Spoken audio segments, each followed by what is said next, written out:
We have a very special guest, Miss Heather Fuller, Library Director here in Red Oak. Miss Heather, nice to meet you, and welcome to the podcast. Can you introduce yourself and what you do here in Red Oak? My name is Heather Fuller. I'm the Library Director, so I, with my staff, run, organize every program and item that goes in and out of the library. A little bit about your background. Where did you grow up? And where did you go to school? I am actually a Red Oak native. Yeah. Was being a librarian or a library director something you've been wanting to do all your life, or what kind of draws you closer to it? So I actually got my undergrad in 2008 in business and economics. Libraries have really evolved. They're no longer just books. We've really become what I believe is called the third space. The challenge to that goal, I think, is one, letting people know we're here. We are part of the government building, so sometimes it gets looped in with that, and not everyone's aware of us. 3 to 5 years, what is perfection or just progression looks like? So we're still providing the entertainment value, the literacy value, the education that the books provide. But we also do things like take-home 3D printers. I do know that in June was one of the biggest, busiest, high attendance in the library. But can you give us a sneak peek of, the July? You actually led me my next question. Upcoming events, when I say the August calendar, is any other last advice or points you kind of just want to share with the community members and let them know as an expert in your field, you're missing out on the new school library.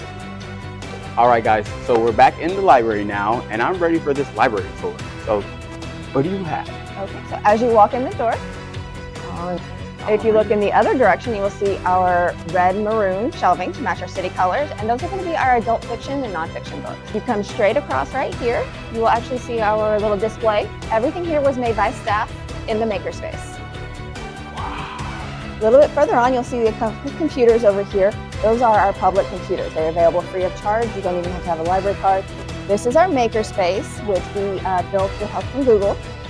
You are welcome to come in. Wow. Right next to that, we have our Cricut Venture. This is a commercial vinyl cutting machine. It will do. Now, this next section is where the color coding actually begins. Yes. So these are exploratory kits. They could be storytime kits. They could be learn to count kits. They could be sensory kits. We also have a... What? All right. My nerdy side is gonna come out right now. They do have. Yo, what it is, you know what it is. It's your man, King Musa. Welcome to First Impression Dallas, the podcast where we highlight incredible people, local businesses, and hidden gems across our community that students, parents, and locals need to know about. I'm your host, Musa Bailey. I'm here in Red Oak, which has so much going on right now. Y'all do not understand. And today we're diving deep into the leadership journey and what makes her work so impactful and a look behind the scene of what she does. Today, we have a very special guest, Miss Heather Fuller, Library Director here in Red Oak. Miss Heather, nice to meet you and welcome to the podcast. I appreciate that. Yes, ma'am. First question for you. Can you introduce yourself and what you do here in Red Oak? My name is Heather Fuller. I'm the Library Director, so I... with my staff, run, organize every program and item that goes in and out of the library. Yes, ma'am. I think that was one of the first things you run into as you get to know about the library. It's just the events. But before we jump into that, I do want to know a little bit about your background. Where did you grow up? And where did you go to school? I am actually a Red Oak native. Yeah. Born and bred here in Red Oak. Graduated Red Oak High School. Where the library is now is where I went to junior high school.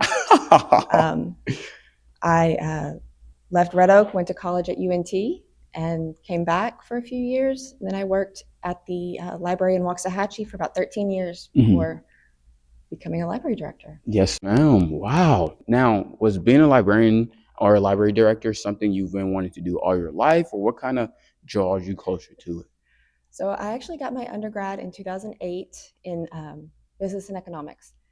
And that's not the same. It is not the same. It's very useful, but it's not the same.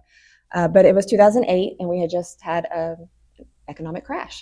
So it was very hard to get a job. And I started volunteering at the Sims Library in Waxahachie. Yes. So within about 3 months, I realized that to become a librarian, I needed a master's degree, and I went back to school. You need a master's degree to be a librarian? You do. I have a master's of library and information sciences. Shout out UNT for providing that service. That was something I've never been exposed to or even know about without this interview. But jumping on to your role, what would you say is your main goal when it comes to the library and for the community? So libraries have really evolved. They're no longer just books. We've really become what I believe is called the third space. Mhm. Work, home, and somewhere safe to be that you can spend outside of home. And that's what we really aim to be. Mhm. Um, we aim to provide something for everyone and a reason to be in a community space. Yes. Yes. Okay. So I think that's an aim that y'all are very much providing. For me and my family, this was one of the first spaces we found just right outside the neighborhood. And it was like, oh, they got everything in here. So I do want to say, though, as that is your goal, what do you find is the challenge in completing that goal or just a challenge in being, running a library in general?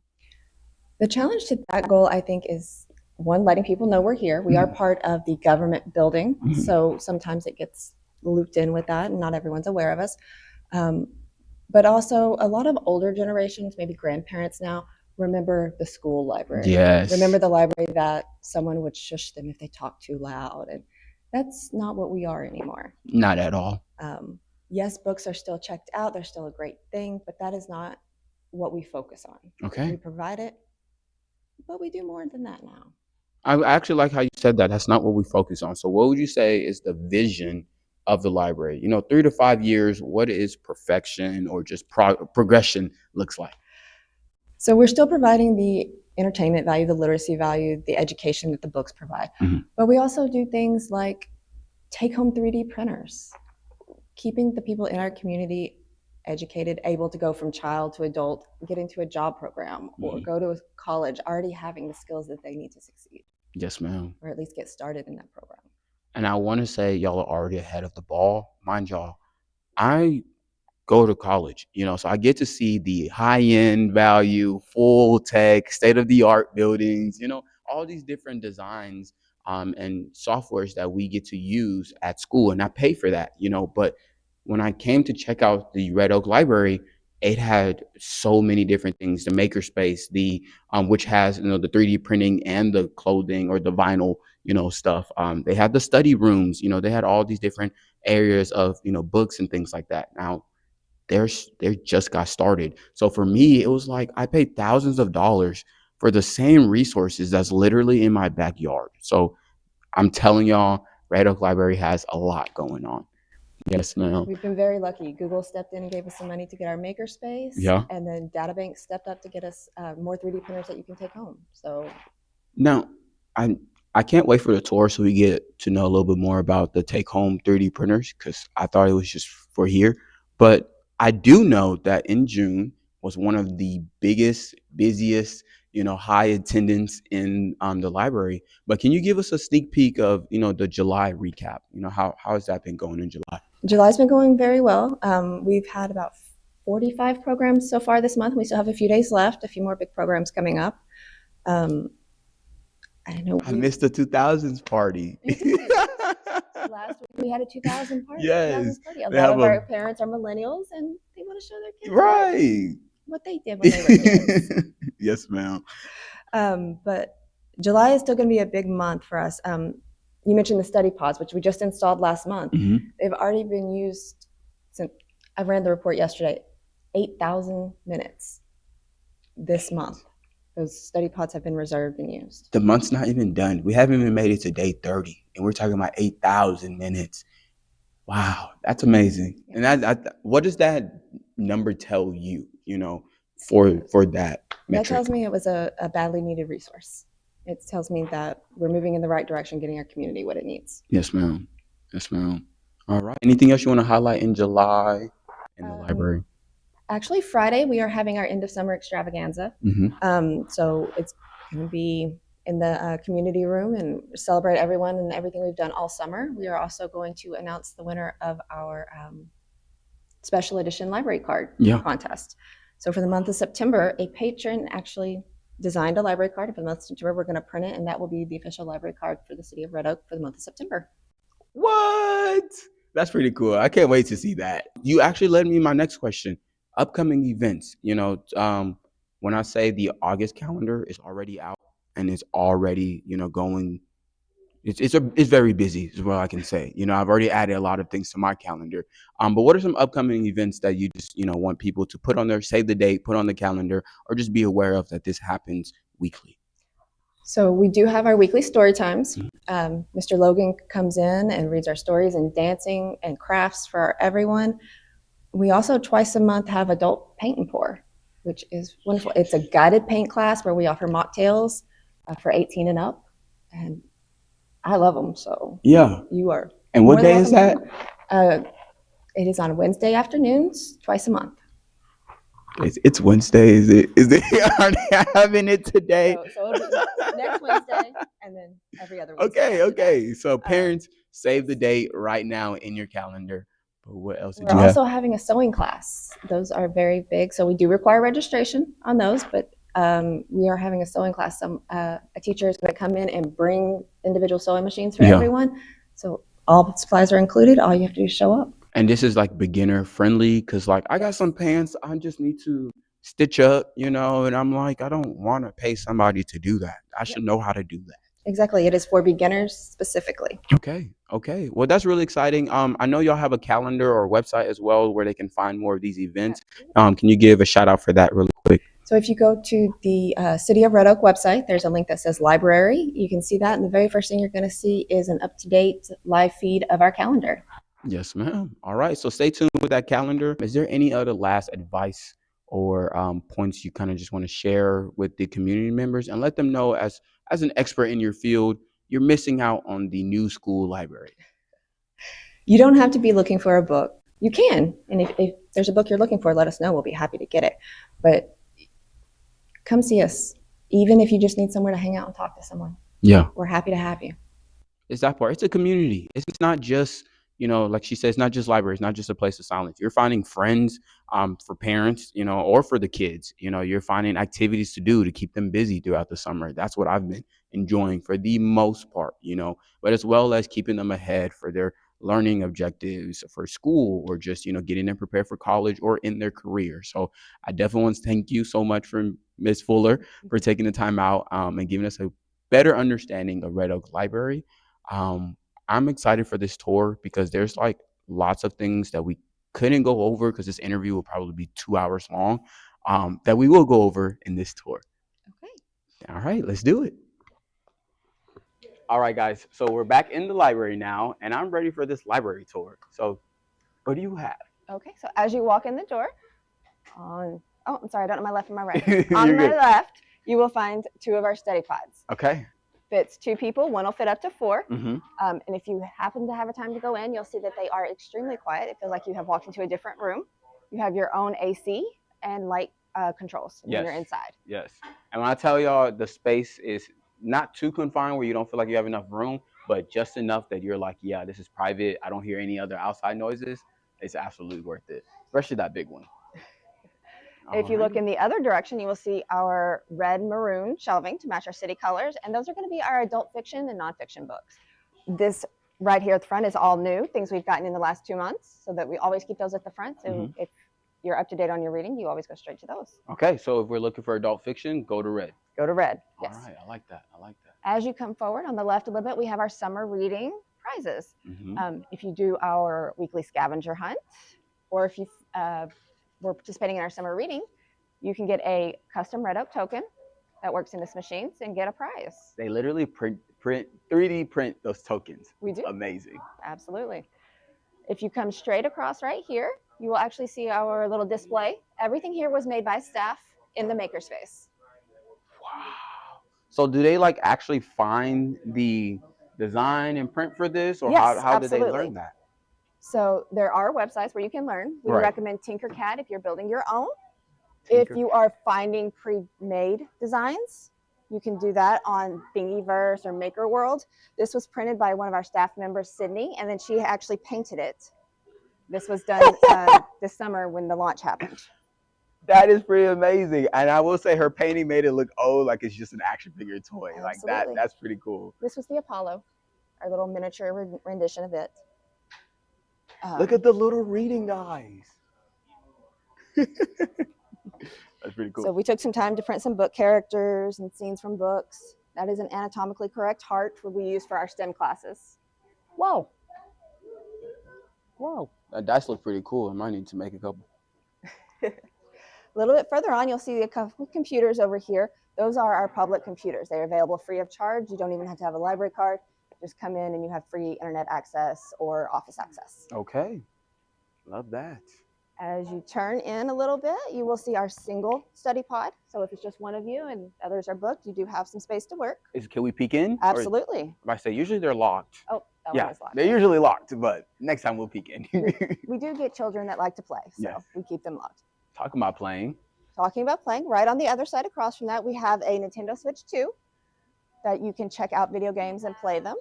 Dude, that's crazy. Right next to those, we have our AWE learning stations. We have 4 of those. They are not connected to the internet. They are for preschool through 12-year-old, and they are all curriculum-based games. I believe there's 280 games on each one. So this isn't like cool math games. This is actually learning-based. They are all learning-based, yes. Okay, come on now. And the most appreciated fact about those is they don't have internet. And it keeps them from going to YouTube or any other site. Yes, there is no outside connection. This is our maker space, which we built with help from Google, and you are welcome to come in. Wow. Wow. So we're currently building some classroom tables, which is what our boxes are. But once you get past those, you'll see an embroidery machine, a digital embroidery machine. As you work your way around, you will find our Lego and STEM stations, so you can do building. This is an engine. It is full working engine. What? So, mannequins for clothes making. This is a sewing machine that also converts to another embroidery machine if needed. Okay. Wow. This is it's called an M1 Ultra by X Tools. It is a laser engraver and printer. So it will cut plexiglass, it will engrave on glass, it will do tumblers on jewelry. And then they got the wood. And wood. The opportunity seems endless, y'all. Like I said, it feels like this is a college campus library because of all these new, software designs and equipment. These are MakerBot 3D printers, 2 different sizes. We are also in the process of learning a Bamboo Labs printer, which we'll move over here shortly. You can reserve your time on these on our website, and then you come in and make your 3D prints. Okay. If you bring your own filament, we don't charge to use them. They're free of charge. And filament is not even expensive, by the way. Like here, I will say filament is not expensive here. So we have a small selection available here. That's 10 cents per gram if you use it for just whatever you want to make. Or you can go to Hobby Lobby and Waxahachie and pay about $12 to $20 for a roll. For a whole roll. I like it. I like it. Right next to that, we have our Cricut Venture. This is a commercial vinyl cutting machine. It will do print to cut stickers, vinyl, fabrics. It'll cut on nearly 1,000 different types of material. Now, we have Cricuts at home. Yes. I've never seen the Cricut Venture. This is pretty cool. So it's the exact same program on the computer as what you would see at home. It's just the industrial version, so it does 24 by 24 inches. Wow. Okay, and how have people been using, some of these equipments and, some of the community? So on the Cricut, I have seen everything from a mom came in and did her daughter's entire wedding signs, the giveaway gifts, the what are they called that go on the center of the tables? And the centerpieces. Yeah. She did all of that here on the Cricut. On the Cricut. She came in every other day for about 3 weeks and made it all here. We have someone using the sewing machine to work on her wedding dress. Yes. Which I find fascinating. Right. That's hard. We've had people building full-scale models for school projects and college projects on our MakerBot. And I had someone yesterday that does at-home crafting, and she came in to make cookie cutters for her clay so that she can make specific clay pieces to sell. The opportunities are endless, and it seems like y'all are more creative than I would have thought because a whole wedding design is insane. Yes. So we also have these right here. These are the take home. A mini 3D printer that you can check out and take home. We have 5 of these. DataBank sponsored us, and they gave us 5 of these that you can take home, and we provide the filament and everything you need to get started and print. Is this more for kids, more for teenagers? Starter, and they are recommended for ages 6 and plus. Okay. So anyone can use them. They are limited to 2-inch by 2-inch prints. Yeah.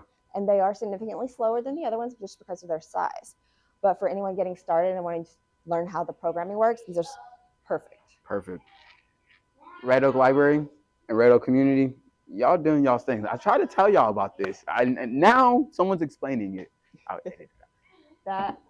We also hold classes in here twice a month, and each class features a different one of our machines, so people can learn or at least explore and see what they'd like to do. Okay. All right. Now, this next section is where the color coding actually begins. Yes. So as you walk further into the library, you'll notice a green section and a gray section. Okay. Green is our children's section, where everything is 0 to 12. Gray is for teens. Okay. I do know. We do have a play area, so people can come and play and things like that. Some other things you'll notice on this side, there is a separate section of books over here that's a little bit separated. Those are our Wonder Books. They have audio versions of the books included, so that they have the buttons on them, so you can listen to the book as you turn your pages. Wow! And so is that for kids who are trying to learn? They have a little helper, Yes, absolutely. Those who are kind of struggling to read and everything else like that. And we also have a one, kids like it because the voices are very animated, but we also have a bilingual population where maybe the parents don't speak English as well or don't read it as well. Right. And so that's very helpful for them getting to those picture books, and their child has it in both languages. I might be reading some more bilingual books just so I can learn how to speak Spanish. I love this. And of course, they got toys and games that the kids can always play with. I know my son loves to grab the Legos and everything, play with the trucks and the trains. So, enjoyable. So next to that, you'll see some backpacks and some boxes. Okay. If you would like to move over there. Those are our exploratory kits. So these are exploratory kits. They could be storytime kits. They could be learn to count kits. It could be sensory kits. We also have we have Tony kits that come with the speaker box and the figurines. Yeah. We have a telescope kit, a guitar kit that comes with a full guitar and learn to play. We also have a home improvement kit that comes with a toolbox with a drill and screwdrivers and tape measures and all the things. Yes, ma'am. So I wouldn't know how to even get started on an exploratory kit, So what would you say is a quick crash course on getting started? Just open the box and explore. So when you get one, like let's say we're taking this one right here. This is our multiplication and division kit. When you check it out, we'll take the little tags off of it. There is a kit inside that tells you everything that's in the box. Okay. And suggested uses. Okay. So this has flashcards and a board game and books to go along with it. So it's a whole experience in the box for a parent to help teach their child something. And would you say this is for kids who are in like elementary school to middle school, or they have different ones for different? There's different ones for different ages. Okay. Okay. Yep. We even have a potty training kit. About to teach you how to pee. Over here I see some movies. Yes. So DVDs are still very much used in our community, and so we still get all of the new releases on DVD. They have Sonic 2. Last time I seen this, it's in the theaters. Yep. That's so cool. I believe this one just came out this year, Pout Fish. It is currently on Netflix or Hulu, I'm not sure. But it just came out this year, so as soon as they're available, we get them. Y'all see that? I like it. We also have the online options. We have streaming video to go along with these. We have a website called Canopy that your library card gives you access to. It's basically a version of Netflix that works with your library card, no subscription needed. My library card. Yes, sir. I can sign up to watch more movies instead of paying 12 parents. This is the steal. Please find you a local library or come out to Red Oak Library so that you can have things to do, movies to watch, games to play, activities to do, and a whole place to design things. It's amazing. It is. We also have board games. Okay. That's what this card is. Okay. But yeah, that is the majority of our space. All right. Did you want to show them over in the teen section just to show some love to our teenagers? So our busiest section in the teens is actually our graphic novel collection. Okay. Like your anime and everything else like that? Yes, Come yes. on. So this is our young adult graphic novels. We've just ordered a few more. As you can see, they've been busy over here today. What? All right. My nerdy side is going to come out right now. They do have the full Jujutsu Kaisen. So go watch that. I think Naruto's on the other side. It is. Dragon Ball Z, the whole collection. I don't know the rest of these, but I'll get there. That's amazing. Wow. Yes. All right. Anything else you have for us? I think that's going to take us out. That's it. That's all. That's the whole library, I think. All We're right. not very big, but we are mighty. You are efficient, and that's what I love about it. Thank you, Ms. Fuller, for taking the opportunity to giving us an inside look. I really appreciate you for that. Well, thank you so much for coming. We really appreciate you Yes, featuring us. ma'am. You've been doing a lot for the community, and I think the Red Oak community, do want to say we appreciate you. It's been a pleasure having you on First Impression Dallas. To our watchers and listeners, thank you so much for tuning in to First Impression Dallas. Make sure you like, subscribe, and share this episode to support local stories. Until next time, I'm your host, King Musa, and stay tuned for more. Thank you so much. Thank you. Yes, ma'am.